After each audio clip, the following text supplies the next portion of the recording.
Nós vamos dar início à meditação e ao estudo da Palavra de Deus, e o tema da mensagem de hoje é o seguinte: por que coisas ruins, tal como o Covid-19, acontecem a pessoas boas? Essa é uma pergunta que tem sido feita praticamente por todas as pessoas, de todos os lugares, em momentos diferentes de suas vidas. E naturalmente que eu estou, em razão do momento em que nós estamos passando, dessa pandemia mundial, eu estou apenas colocando o Covid-19 ou o coronavírus nisso, porque essa pergunta também pode e já foi feita em relação ao câncer, à AIDS ou à morte de um ente querido. As pessoas querem saber por que coisas ruins acontecem a pessoas boas. E nós estamos aproveitando o momento em que nós estamos vivendo para que nós possamos desenvolver e aprofundar a nossa cosmovisão bíblica, isto é, a nossa visão de mundo que nós aprendemos e estudamos a partir da Palavra de Deus, para que possamos estar melhor equipados para enfrentar os desafios e momentos difíceis da nossa vida. E eu quero começar então tratando dessa primeira questão. Por que coisas ruins acontecem a pessoas boas? Quando nós fazemos uso da Palavra de Deus, da Bíblia Sagrada, e nós temos uma visão bíblica e cristã das coisas, nós percebemos que há uma raiz, há indícios de maldade exatamente na forma como que essa pergunta foi estruturada. A própria fraseologia dessa pergunta, ela é maldosa no seguinte sentido: a pergunta pressupõe que existem pessoas boas. Então, no geral, quando alguém está passando por um sofrimento, quer de maneira consciente ou inconsciente, ele está se perguntando o seguinte: por que algo ruim está acontecendo comigo que sou bom?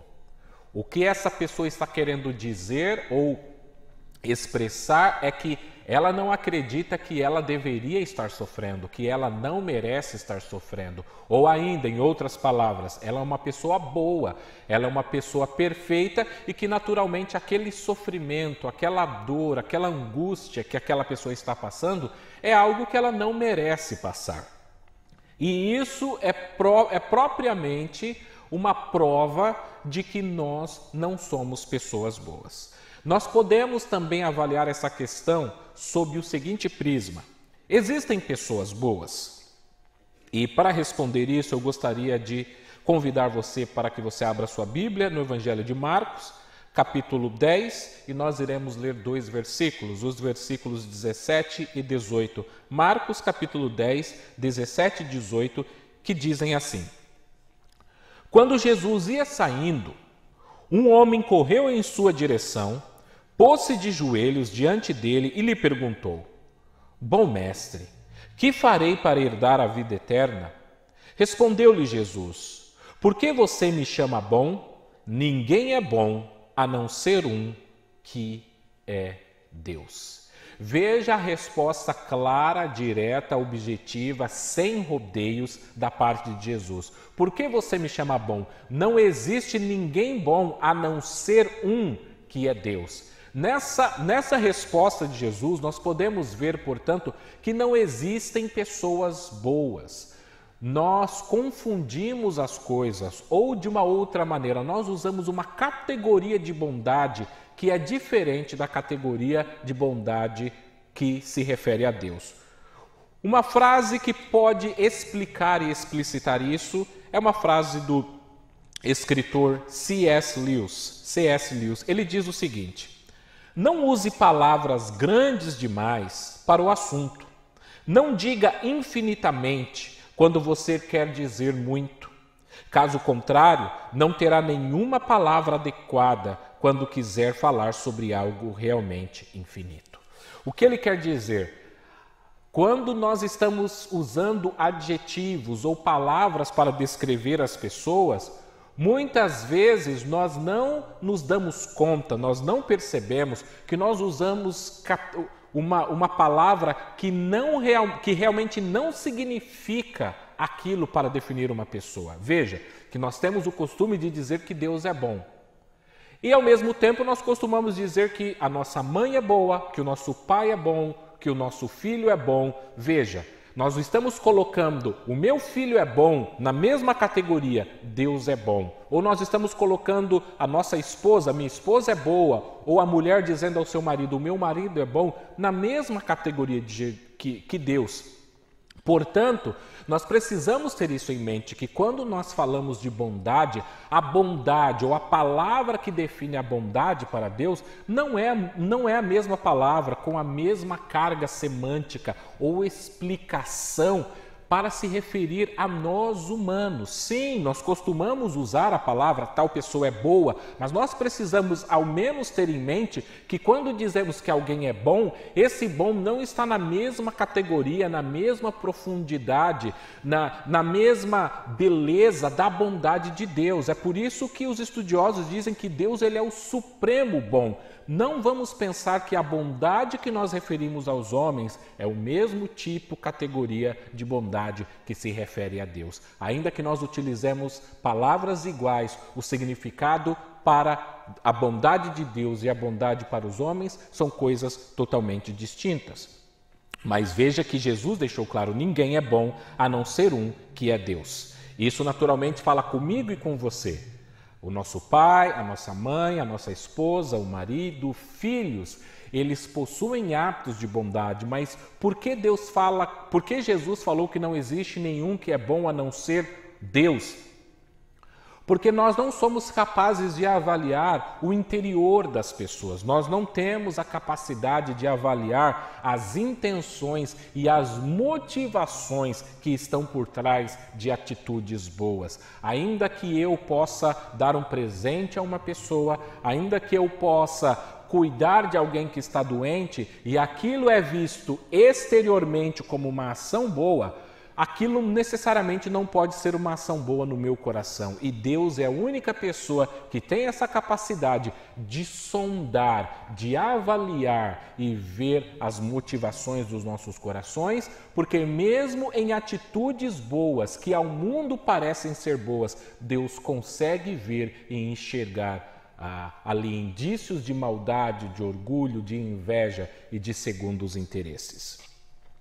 O salmista, ele diz o seguinte, você que está com a sua Bíblia aberta ou com o seu aplicativo no celular, abra em Salmos, capítulo 14, 2 e 3. Salmos 14, 2 e 3, que diz assim: O Senhor olha dos céus para os filhos dos homens, para ver se há alguém que tenha entendimento, alguém que busque a Deus. Todos se desviaram, igualmente se corromperam. Não há ninguém que faça um bem, não há nenhum sequer. Essa passagem do Salmo, ela vai ser depois repetida pelo apóstolo Paulo quando ele escreve em Romanos capítulo 3, os versículos 10, quando ele diz: não há nenhum justo, não há nenhum sequer, não há ninguém que busque a Deus. Exatamente para deixar claro que, de acordo com a Bíblia, não existe essa bondade. Vejamos que Jesus deixou isso claro quando ele, no Sermão da Montanha, que nós tivemos a oportunidade de meditar aqui nessa igreja, ele fala que o assassinato para Deus não é apenas o ato cometido em si, mas existe o assassinato cometido em nossos corações. Da mesma maneira, Jesus fala do adultério. O adultério não é apenas quando o ato é concretizado em si, mas o adultério ele acontece em nossos corações, em nossos pensamentos. É nessa categoria que Deus vai dizer: Deus não possui pensamentos maus, Deus não comete adultério ou assassinato, se assim podemos dizer, no seu coração ou em seus pensamentos. Tudo nele é puro, nele não há trevas alguma, como a palavra de Deus nos ensina. Então é exatamente o orgulho, a soberba que está em nossos corações que nos leva a pensar que nós somos bons e que naturalmente, por sermos bons, merecemos receber uma vida boa. E uma vida boa significa uma vida isenta de sofrimentos, uma vida sem que passemos por problemas, por aflições. Afinal, somos bons. Todo e qualquer sofrimento que passamos, muitas vezes é entendido como ou Deus nos punindo, ou o universo nos tratando de uma maneira injusta, mas, na verdade, o que existe aí é essa raiz de maldade, a soberba que é vista por muitos pensadores como a raiz ou o pai de todos os outros demais pecados. Se nós analisarmos, por exemplo, as inúmeras guerras pelas quais o mundo já passou, as inúmeras guerras, tanto mundiais quanto guerras civis e locais, ou analisarmos também os vários genocídios que aconteceram por toda a história humana, nós veremos que o homem tem uma capacidade para o mal que é terrível. Quando se estuda a história e você pega alguns relatos de sofrimento para ver a crueldade, a maldade, para ver como o homem, e aqui eu falo a humanidade como um todo, ele usa essa sua maldade para ferir, para maltratar, para acabar com a vida de seus semelhantes.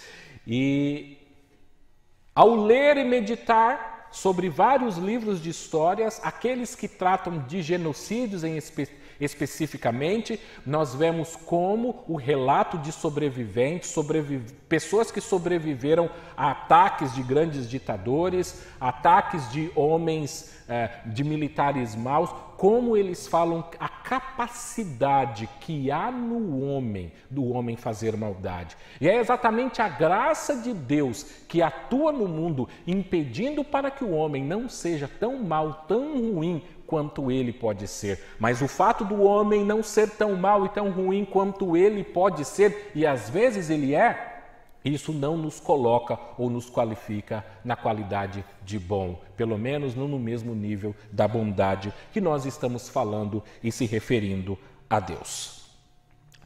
E outra coisa que me chama muito a atenção é que quando nós falamos dessa maldade no nosso coração, nós precisamos ter em mente algo muito interessante, que é, a Bíblia fala, um resumo do Evangelho é Deus enviando Jesus para restaurar o homem em um relacionamento consigo mesmo. Agora, se os homens fossem bons, não haveria necessidade de Deus enviar o seu único filho, Jesus, perfeito, sem pecado, imaculado, para morrer exatamente por quem? Por nós, pelos pecadores. Veja que se nós partirmos da premissa de que existem pessoas boas não precisam de um Salvador. Mas nós não somos bons, nós somos maus. E pessoas más precisam de um Salvador. E foi por isso que Jesus Cristo foi enviado ao mundo para nos salvar e nos resgatar.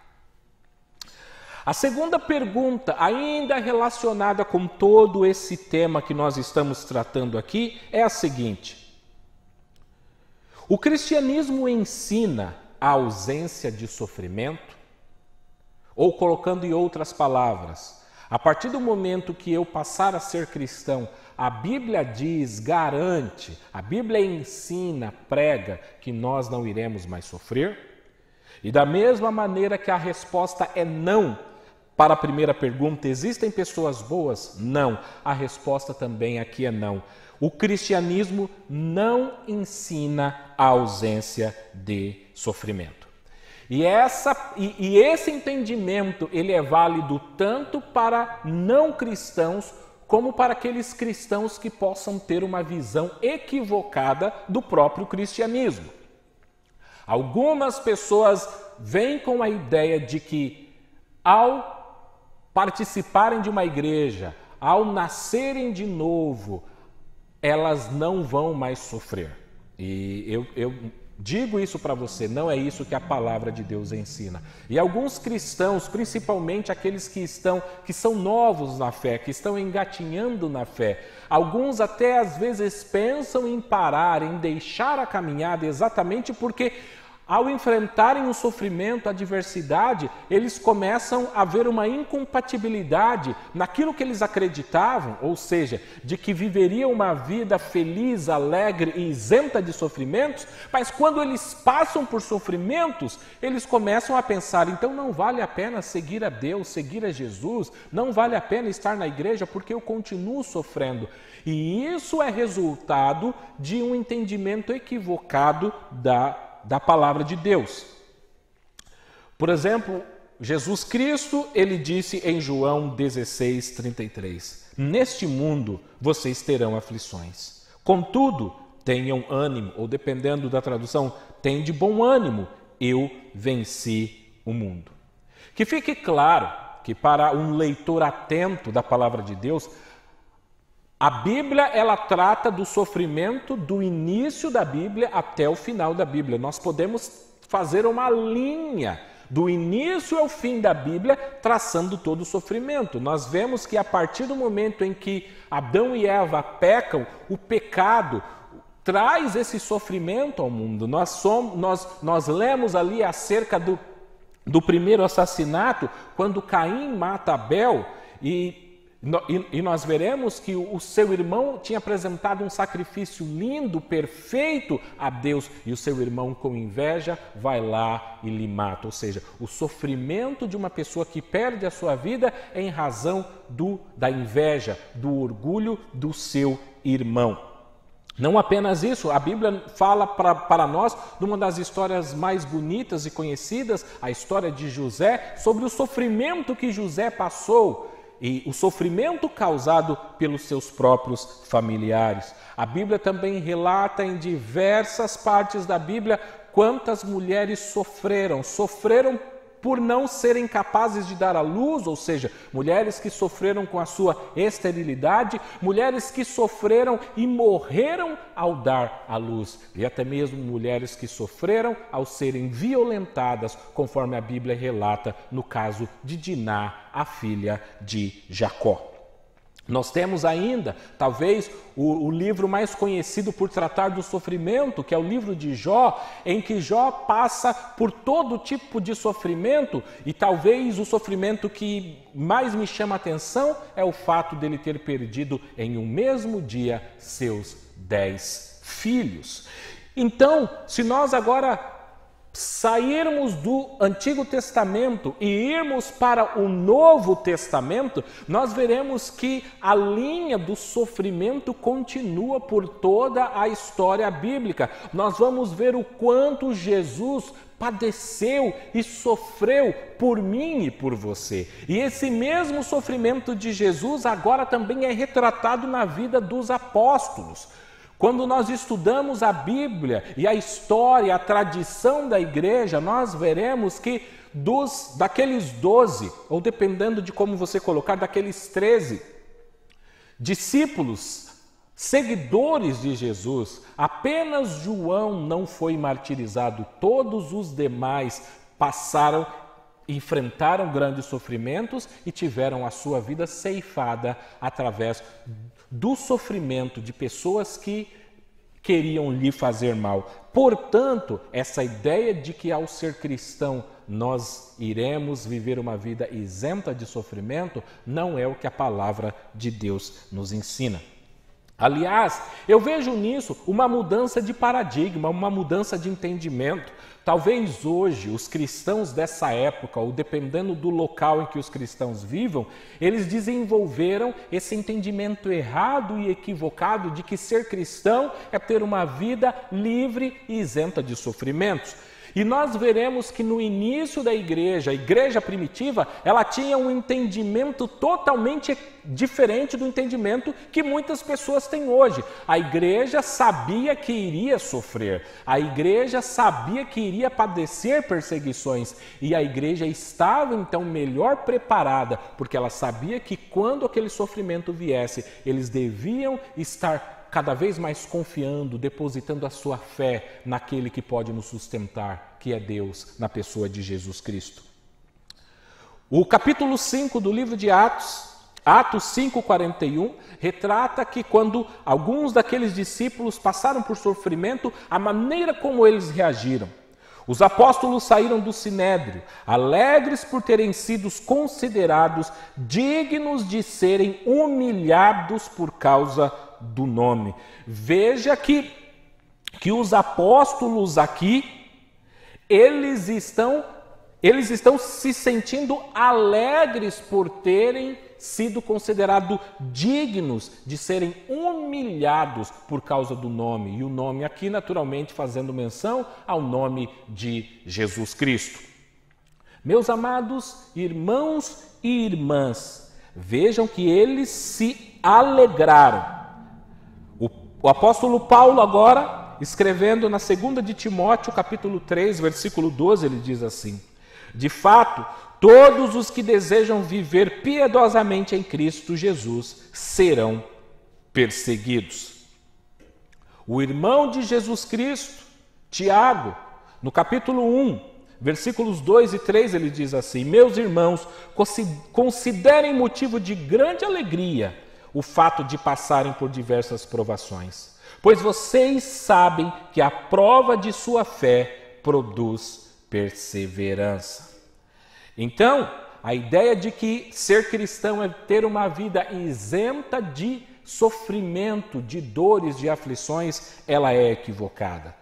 Mas, ao mesmo tempo, a Bíblia diz o seguinte: Jesus falou, quando vocês terão aflições, mas tenham bom ânimo, porque Jesus Cristo venceu o mundo. O apóstolo Paulo, inspirado pelo Espírito Santo de Deus, ele vai dizer: tenho para mim que as aflições desse tempo presente não podem se comparar com a glória que nos há de ser revelada. Veja, as dores, as aflições, tudo aquilo que enfrentamos aqui não podem de maneira alguma se equiparar àquilo que está preparado para aqueles que o amam e servem a Deus. O mesmo apóstolo Paulo, ele vai dizer também: a nossa leve e momentânea tribulação, ela é leve, ela é momentânea, ela vai passar. A questão não é, meus amados irmãos, passar pela tribulação. A questão é termos Cristo ao nosso lado enquanto estivermos passando pelos problemas ou pelas aflições. O salmista, ao escrever o Salmo 46, ele disse: Deus é nosso refúgio e fortaleza, socorro bem presente na hora da angústia. Ou seja, Deus, ele é nosso refúgio e fortaleza, ele é nosso socorro bem presente no momento, em meio a angústias. E aí ele vai continuar dizendo: pelo que não temeremos, ainda que a terra se abale, ainda que os montes sejam lançados para o meio dos mares, ainda que as águas rujam. Ele faz uma descrição do mundo como todo acabando, ou seja, a terra está tremendo, fazendo uma possível alusão a um terremoto. Ele vai dizer: os montes estão caindo e sendo lançados para o meio dos mares, os mares, as águas estão rugindo, estão balançando, mas ele vai dizer: e nós estamos quietos, sabendo que ele é o nosso refúgio e a nossa fortaleza. O salmista também, 23, ele vai dizer: ainda que eu andasse pelo vale da sombra da morte, não temeria mal algum. Por quê? Porque tu estás comigo. Ele ainda vai dizer: preparas uma mesa na presença dos meus inimigos. Em toda a Bíblia, do início ao fim, a Bíblia não fala que nós estaríamos isentos de aflições, mas a Bíblia deixa claro que o Deus conosco, o Emanuel, estaria conosco do início ao fim. Se passarmos pelas águas, ele estará conosco. Se passarmos pelo fogo, ele conosco também ali estará. E por fim, nós chegamos à terceira e última pergunta, reflexão dessa meditação, que é a seguinte. Essa pergunta tem uma relação maior com a escatologia, né? O fim do mundo, o fim das coisas. Afinal, essa pandemia tem feito com que muitas pessoas se perguntem: nós estamos no fim do mundo, o mundo vai acabar, por acaso essa pandemia não é sinal de que Deus está voltando? Então a pergunta, ela foi colocada da seguinte maneira: o sofrimento atual é um dos piores na história humana? E a resposta também é não. Veja que nós temos essa tendência de classificar os nossos sofrimentos como mais duros, como mais pesados, como mais graves do que o sentimento, do que o sofrimento enfrentado por outras pessoas. Apenas alguns poucos dados sobre algumas guerras, genocídios que nós enfrentamos já. Aproximadamente 16 milhões de pessoas morreram na Primeira Guerra Mundial entre os anos de 1914 e 1918. Ou seja, 100 anos atrás, há 100 anos, aproximadamente 16 milhões de pessoas morreram na Primeira Guerra Mundial. E esses são os dados mais modestos, porque existem gráficos, existem pesquisas que vão apresentar um número mais elevado do que esse. Mas para aquelas pessoas, por exemplo, que estão ouvindo, que moram e residem no Canadá, 16 milhões de pessoas é o equivalente a praticamente a metade de toda a população do Canadá hoje. Há 100 anos, aproximadamente 100 anos, o equivalente a metade da população de todo o Canadá morreu em razão da Primeira Guerra Mundial. Quando nós adiantamos alguns anos e vamos para os anos de 1939, aos anos de 1945, quando acontece a Segunda Guerra Mundial, os números mais modestos dizem que morreram aproximadamente 50 milhões de pessoas. 50 milhões de pessoas. Para você no Canadá, isso seria o equivalente a todo o país do Canadá tendo sido dizimado, acabado, e ainda assim teriam 15 milhões de mortos a mais. Para aqueles que ouvem, nós temos muitos ouvintes e pessoas que são de Portugal ou estão em Portugal. Portugal hoje tem 10 milhões de pessoas, seria o equivalente a dizer que 5 países, ou seja, 5 vezes a população de Portugal teria morrido na Segunda Guerra Mundial. Meus amados irmãos, ou para o Brasil, que tem aproximadamente 210 milhões de pessoas, nós temos aí, se eu não estiver errado, aproximadamente 25% da população teria morrido. Agora, se nós levarmos o número de pessoas que morreram em razão da falta de comida, da falta de água, da falta de saneamento básico, da falta de remédios que aconteceu com a destruição causada pela Segunda Guerra Mundial, algumas estatísticas vão dizer que cerca de 80 milhões de pessoas morreram. O que eu quero dizer com isso? Para aquela pessoa que está vendo a pandemia, o coronavírus hoje, ele olha e fala, como eu estou sofrendo, olha, o mundo vai acabar, isso é sinal da vinda de Jesus. Eu quero dizer para você que se nós estamos analisando a vinda de Cristo pelo prisma de que nós estamos sofrendo, então ou Jesus já precisaria ter voltado antes ou ele vai voltar no futuro. Por quê? Porque o sofrimento que nós estamos passando não é nada comparado ao sofrimento que outras pessoas, em outras épocas, em outros continentes, em outras regiões já enfrentaram. Mas eu usei guerras e pode ser que alguém chegue e diga o seguinte, mas nós não podemos comparar uma pandemia com uma guerra. Portanto, eu quero aqui fazer uma comparação da pandemia que nós estamos tendo com outras pandemias. Como, por exemplo, após a Primeira Guerra Mundial, entre os anos de 1918 e 1919, houve um surto ou uma pandemia chamado de gripe espanhola. A gripe espanhola ceifou a vida de 55 mil canadenses entre 1918 e 19.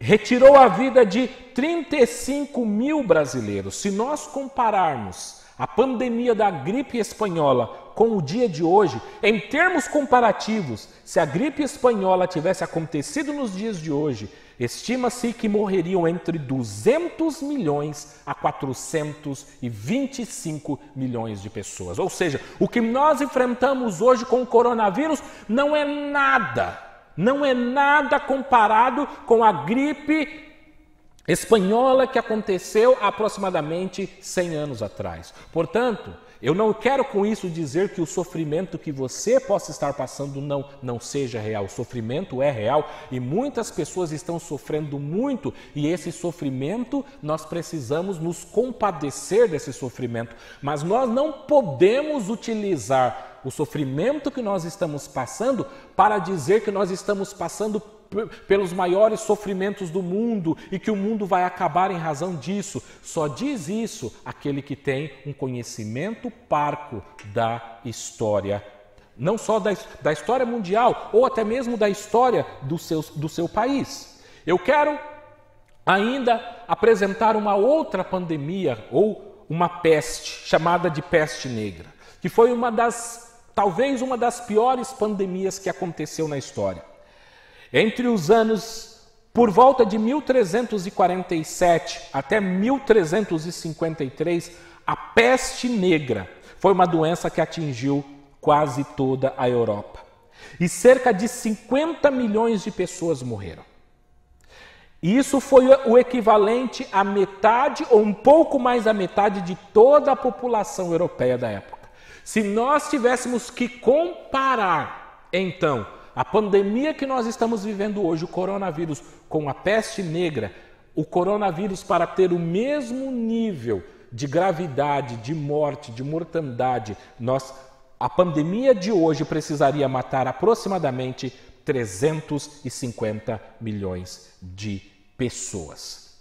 Veja que com isso eu quero dizer que muitas pessoas sofreram e continuam sofrendo. Isso sem mencionar as várias guerras que estão acontecendo ou pessoas que estão morrendo de fome, das quais nós não temos, às vezes, nem conhecimento. Com isso eu quero dizer, meus amados irmãos, que o sofrimento atual que nós estamos vivendo não é um dos piores da história. A história já passou por muito maiores sofrimentos. Aliás, a igreja primitiva, os cristãos morreram de uma maneira terrível, sendo queimado, sendo jogado aos animais, às feras, e hoje também é uma grande perseguição em igrejas em países islâmicos, em países asiáticos, comunistas e marxistas. E essas pessoas estão de fato perdendo a vida de uma maneira trágica e cruel. E esse sofrimento que nós enfrentamos com o coronavírus não se compara com a gravidade desse outro tipo de sofrimento. E por fim eu quero concluir essa mensagem, já que nós estamos falando de escatologia, se esse sofrimento seria uma marca da volta de Cristo, eu quero dizer para você que Jesus pode voltar a qualquer momento e nós devemos estar preparados para a sua vinda. Mas ele deixou a seguinte advertência. Mateus capítulo 24, dos versículos 36 ao 44. Mateus 24, do 36 ao 44 diz assim: Quanto ao dia e a hora ninguém sabe, nem os anjos dos céus, nem o Filho, senão somente o Pai. Como foi nos dias de Noé, assim também será na vinda do Filho do Homem. Pois nos dias anteriores ao dilúvio, o povo vivia comendo e bebendo, e casando-se e dando-se em casamento, até o dia em que Noé entrou na arca, e eles nada perceberam, até que veio o dilúvio e os levou a todos. Assim acontecerá na vinda do Filho do Homem. 2 homens estarão no campo, um será levado e o outro deixado. 2 mulheres estarão trabalhando no moinho, uma será levada e outra deixada. Portanto, vigiem, porque vocês não sabem o dia em que virá o seu Senhor. Mas entendam isto: se o dono da casa soubesse a que hora da noite o ladrão viria, ele ficaria de guarda e não deixaria que sua casa fosse arrombada. Assim também vocês precisam estar preparados, porque o Filho do Homem virá numa hora em que vocês menos esperam. Portanto, Jesus aqui ele usou a expressão nos dias de Noé para dizer, nos dias de Noé ninguém esperava que Deus fosse visitar o mundo e o mundo fosse visitado. Ele usa 2 homens estão no campo, não estão esperando a volta de Jesus e ela acontece. 2 mulheres estão trabalhando, não estão esperando a volta de Jesus, ou uma está, a outra não está, e a volta de Jesus acontece. Da mesma maneira ele diz, se o dono da casa soubesse que dia da noite ou que horas da noite sua casa fosse arrombada, ele ele procuraria maneira de proteger a sua casa. Então, a lição de Jesus é: não olhemos para a situação em que estamos passando como um sinal da vinda de Jesus, não que não haja sinais, mas apenas para estarmos certos de que nós devemos estar preparados a todo e a qualquer momento. Que o Senhor nos guarde, que o Senhor nos abençoe, que você tenha um domingo abençoado na presença de nosso Senhor e Salvador Jesus Cristo. Amém.